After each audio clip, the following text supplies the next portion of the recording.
Assalamualaikum warahmatullahi wabarakatuh, teman-teman. Saya mau cerita tentang kejadian 2 hari yang lalu.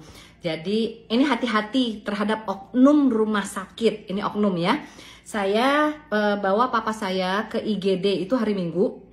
Hari Minggu kan semua dokter spesialis libur ya. Saya bawa papa saya ke IGD karena waktu malamnya, malam Minggu itu papa saya diare sampai puluhan kali malam itu. Nah, karena khawatir papa saya sudah usianya sudah 78 tahun, lansia, saya takut papa saya kenapa-kenapa karena dehidrasi, saya bawa ke IGD. Sampai di IGD rumah sakit itu, papa saya diperiksa, diperiksa tensi, diperiksa denyut nadi, dan kemudian dokter bilang ke kami, ini hasil pemeriksaan saya, Bapak belum termasuk indikasi dehidrasi, Bu.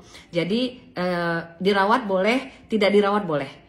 Nah, saya jawab sebagai orang awam, tolong dikasih saran dok, baiknya bagaimana?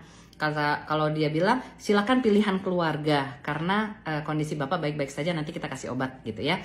Akhirnya beliau bilang silakan dirembukan, nanti ketemui saya di ruang dokter gitu ya.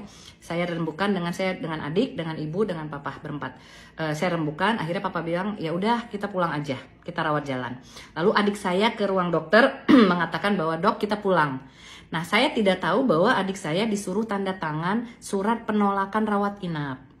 Nah, kemudian setelah sampai selesai di sana, adik saya ketemu ke tempat kita lagi di tempat tidur pasien di UGD. Adik saya bilang udah tinggal ke kasir. Oke, saya ke kasir. Saya masih berpikir, memang papa saya sebelumnya saya lupa informasikan, papa saya BPJS Kesehatan karena beliau pensiunan. Nah, itu rumah sakit yang menerima BPJS. Kemudian saya ke kasir, saya ke transaksi harus membayar 300 sekian, saya lupa angkanya. Ya udah, saya nggak mau banyak tanya, cuman saya bilang tidak berlaku BPJS-nya ya. Enggak Bu, karena tidak rawat inap dan ibu sudah tanda tangan surat penolakan rawat inap. Saya heran dong, saya bilang saya tidak ada tanda tangan surat rawat inap, tidak ada tanda tangan surat penolakan rawat inap. Ada Bu, ditunjukin. Saya tanya adik saya, emangnya ada ya Ci? Ada disuruh tanda tangan? Iya, tadi disuruh tanda tangan. Saya balik ke dokter, saya tidak mau takut terjadi apa-apa gitu ya. Mana tahu nanti papa saya harus balik lagi ke rumah sakit itu. Saya balik lagi ke dokter. Dokter, saya kan tidak mengatakan menolak dirawat. Kenapa saya harus tanda tangan surat pernyataan penolakan dirawat? Oh, iya Bu, itu prosedurnya. Jawabannya seperti itu. Tapi saya tidak menolak loh dok. Kenapa harus saya tanda tangan menolak? Kalau dokter suruh rawat, saya nurut. Kami orang awam, kami mementingkan keselamatan papa kami. Saya bilang, oh mohon maaf kalau begitu Bu, ada miskomunikasi. Dicabut aja suratnya. Di situ saya udah aneh. Tapi ya sudahlah, saya nggak mau ribut gitu ya. Kemudian saya bayar. Nah, sebelum berangkat ke rumah sakit, memang saya telepon sepupu saya. Beliau memang seorang orang yang bekerja di BPJS Kesehatan gitu ya. Beliau di Medan. Nah, ini kan ponakan papa saya gitu ya. Jadi beliau tahu saya sedang ke rumah sakit bawa papa saya. Beliau telepon, beliau telepon dan tanya bagaimana papa gitu. Kami masih di rumah sakit. Udah beres kan di cover BPJS kan? Dia jawab, enggak, ini ada yang nggak di cover karena tidak dirawat. Saya bilang, tapi saya udah bayar, udahlah mau pulang, saya nggak mau ribut juga ya.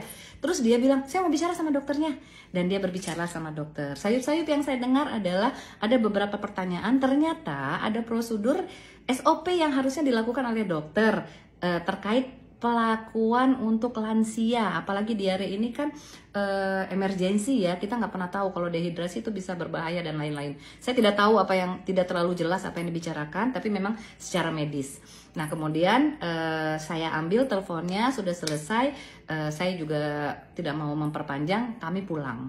Persiapan untuk beres-beres pulang, mau keluar pintu rumah sakit dijegat. Dipanggil oleh kasir, ibu-ibu mana tadi notanya, invoice-nya, kenapa saya udah mau pulang gitu ya, karena obat udah di tangan, sudah bayar juga. Katanya enggak Bu, ini ditanda tangan aja Bu.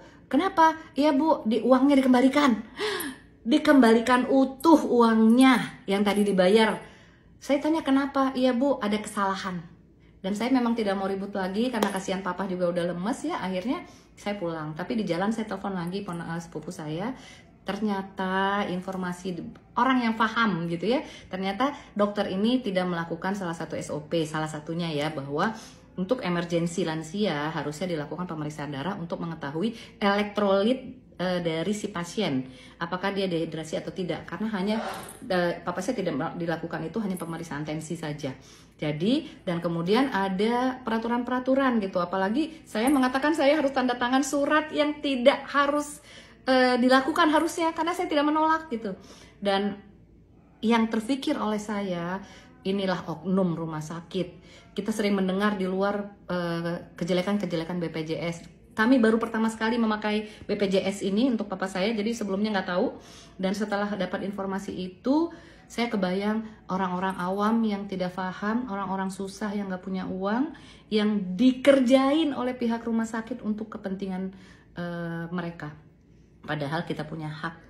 Dan benar-benar yang terpikir sama saya, mudah-mudahan kisah kami ini menjadi manfaat buat yang lain untuk berhati-hati, untuk lebih mencari tahu, untuk lebih teliti bahwa apa hak kita sebagai pasien, apa hak kita sebagai seorang yang menjadi member dari BPJS kesehatan tersebut, sehingga kita mendapatkan hak kita.